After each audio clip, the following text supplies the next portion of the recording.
Let me say this clearly as possible. If Democrats run Kamala Harris again, they're going to lose. And the problem is not that person, it's not about her. The problem is that the Democrats just are not reading the room. Yeah, yeah. Read the room. That's what we're saying. What I'm saying is read the room. That's the message that needs to get to these establishment Democrats. Because people are not living in normal, everyday times. This is not a stable, comfortable environment where voters are just looking for small adjustments or the same old, same old.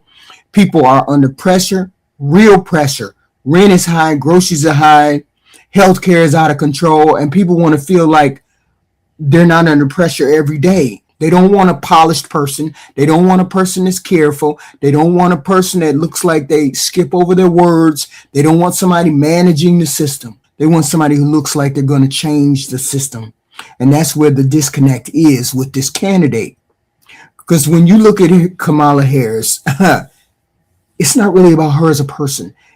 This is about what she represents, right? And for a lot of voters, she represents a continuation of the same old Biden policies. A continuation of Biden, a continuation of the same messaging, a continuation of the same approach. And for people who are already frustrated, they don't feel like this is a solution for them. It's not a solution for them. Now, here's the part people don't want to say out loud. Let me say it out loud. There are already negative perceptions about this person. Some voters feel like her messaging isn't clear. Some feel like she sounds overly managed, overly careful, doesn't know what she's saying, confuses her words, confuses them. And once that idea gets into people's heads, it sticks. Because I have heard it over and over and over again. She doesn't know what she's talking about. She doesn't sound coherent. In politics, perception becomes the reality. And if voters have already decided how they see you, you don't get unlimited chances to change that. Every time they look at Kamala Harris, they think a dumb blonde, but she's black. Elections are not just about support. They're about the energy that people can bring to the campaign too. Are people excited about this candidate? Are they motivated about this candidate? Are they showing up because they believe something is going to change? Or are they just accepting what's in front of them? People actually feel like we had to accept Kamala Harris because she sat in front of us, because she was the only candidate that they had to run. Joe Biden should have dropped out earlier. We understand that he should have dropped out and then gave somebody the full advantage of being able to run, and we get to know them and people get to know them, but they didn't. He ran or let Kamala Harris run with that limited time frame. And what they found out and what they saw was not something that they liked. We don't want to just accept what's in front of us. We want to have the full-fledged, a new canvas of people. Acceptance don't win elections. The energy for that particular person is going to win that election. I get it. Democrats have a wide open field, but still, this person does not ring or give enthusiasm when people look at her. Let's be honest about something else, okay? When voters look at her, a lot of them see the same old thing as what Joe Biden brought. And they have a negative perception about Joe Biden. And as long as they have a negative perception about Joe Biden, she's never going to get out behind that look. This is a problem because when they look at her, they look at Joe Biden and they look at what his presidency was, and they don't see a good thing. The first thing people pop on their mouth when they talk about her and Biden is inflation. If you pick her, you're not running on some kind of change thing. You're running on a continuation of Biden.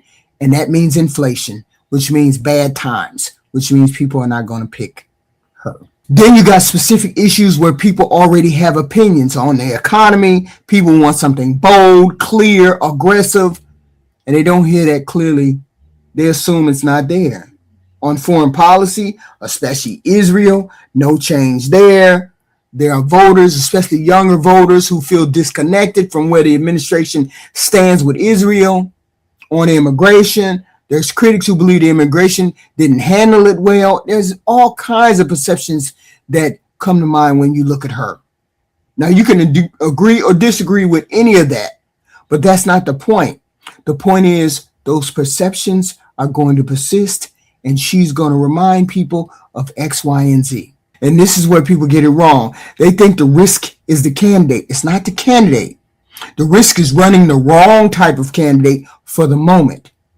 She is the wrong type of candidate. A cautious candidate in a moment demands boldness. A managed candidate like her, we demand authenticity. A continuation candidate like her, in a moment where people want change, it's not going to go right. We're going to be wasting our time. That's the risk. We're wasting our time. Because right now, the room has changed. The room has changed. Voters are not in the same place they were 4 years ago. We're not looking at the same things. And if you don't adjust to that, you get left behind. So when I say read the room, they and her camp need to read the room. Please don't run. Because it's a waste of time. Because you also have other things like misogyny, racism. You have all of those things built in. And that's going to shave off a couple points right there for you. Specifically, oh, she's a female and she's black. Oh, no.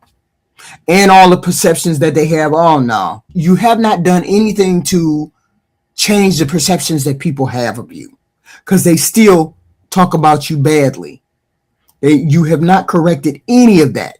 So if you haven't corrected any of that, you can't correct it during an election cycle. I'm sorry. You just can't do it.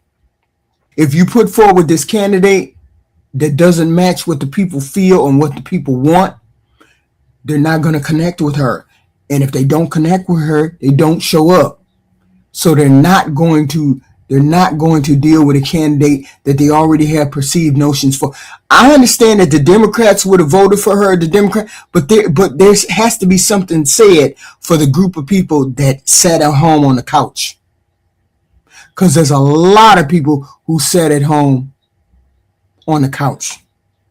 And this is what the problem is. Maybe those same people will sit on the couch if they don't show up. I don't know. We don't know. This is not a time to take that opportunity to find out. Because we can't afford to not win this election. That's for sure. Okay? We just can't. And this is not our candidate. Hopefully, they've read the room and they understood the assignment. No, you need to get out and support the candidate that comes forward. She is not the candidate for us because of those particular things that I listed. The perceptions that people have of her are all negative.